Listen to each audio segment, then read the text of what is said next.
I'm here in a very wintry North Antrim, here to talk about some of my travel tips to save money when you're going away backpacking. So I've got a lot of wee tips and tricks for you to know. Oh well, that'll need filled. So tip number one is to do with your accommodation. See, if you're in the city centre of a place, it's going to be more expensive.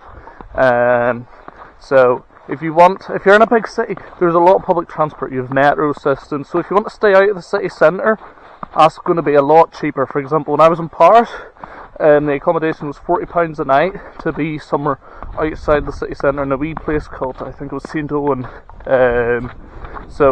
And there was a metro station there, and it was like 20 minutes into the city centre. I saved a lot of money by doing that, because if I was in the city centre, it would have been £100 a night. So if you want to save money, if there's good transport links in your city, I would definitely consider that. So that's one tip to save money.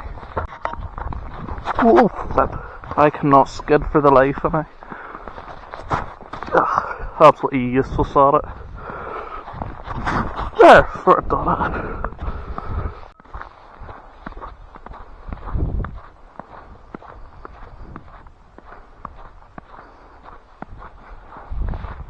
Tip number two for saving money is also to do with your accommodation, is to travel with as many people as you can, because the more people you have in a room, the less the room's going to cost, because you'll divide the price between the people you're traveling with. So if you can get traveling with another person or two other people, you'll be saving a lot of money, because like if you're traveling with three people, the room cost divided by 3, it saves a lot of money.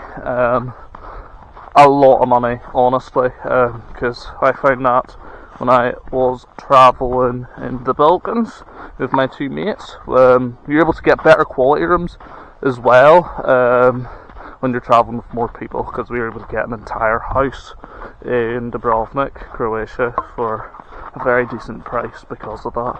So that's another tip. Travel with other people to divide the cost of your room.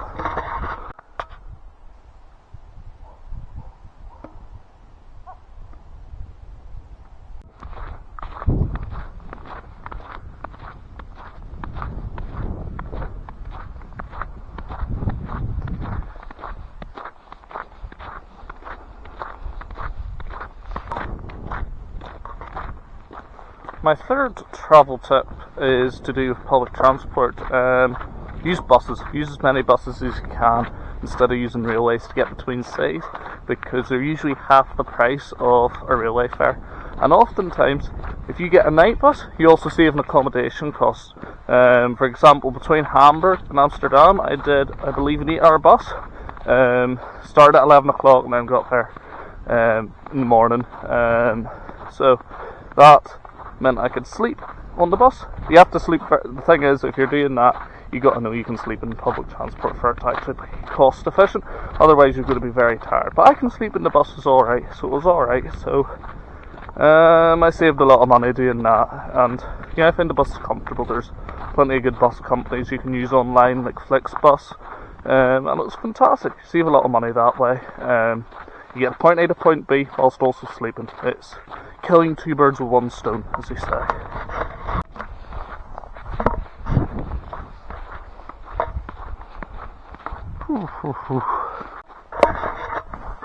Tip number 4 in terms of saving money is when you're in your accommodation, instead of going out to eat all the time, which I do recommend you do, is going out to eat, try their local food now and again, but also it's going to cost a lot of money. Like if you're somewhere in Croatia, Croatia's very expensive, by the way. A dinner can set you back £20, €25, whatever.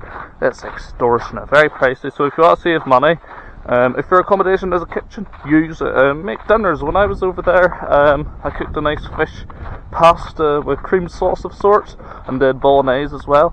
That set me back only like €8 for the meals to get both of them.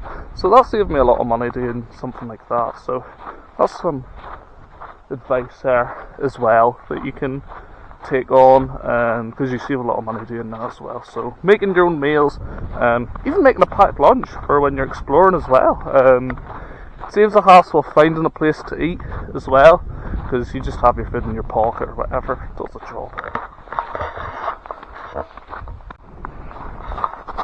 Well, flipping useless at it. So my fifth and final tip to save money travelling is bring as little bags as possible. I also brought that up in my first video, is travelling as light as you can. So if you just bring a carry-on, which is possible, that's what I did in my Northern Europe trip. If you're only away for like 10 days or a week, just bring a backpack and you'll save on carrying an extra bag which is heavy, and also the fees that the airlines cost when you're away. So like with Ryanair, for example, it's like 20 quid to bring another bag, like an overhead cabin bag. You can save that by just packing as light as you can, and it's possible. Save a lot of money doing that as well. So yeah, travel as light as you can, it'll save on baggage fees. Jeepers, that's freezing. Should have brought my gloves. Should have brought my gloves.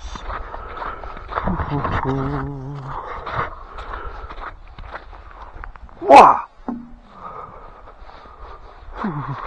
Someone's been shitting at that. I'm probably going to turn back now. I want to go home and relax by the fire with a cup of tea in this weather. And I think I see another front of snow coming in. So it'd be best I turn round and head back. And that mountain over there, I don't know if my camera's picking up in the distance, that is Knockclade. Lovely mountain. If you get up there on a summer's day, you can see Scotland and it's absolutely beautiful.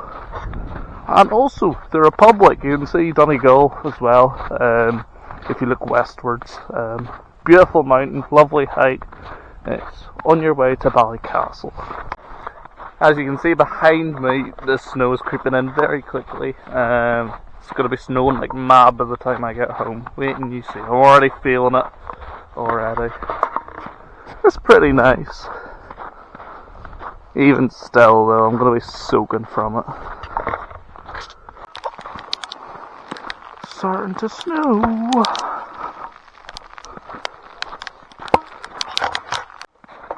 Donkey. I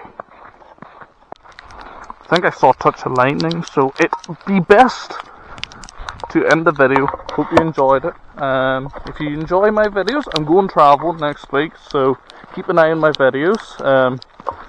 I'm not going to tell you where, it's going to be a surprise when I upload. But yes, remember to like and subscribe, there's more to come, so enjoy.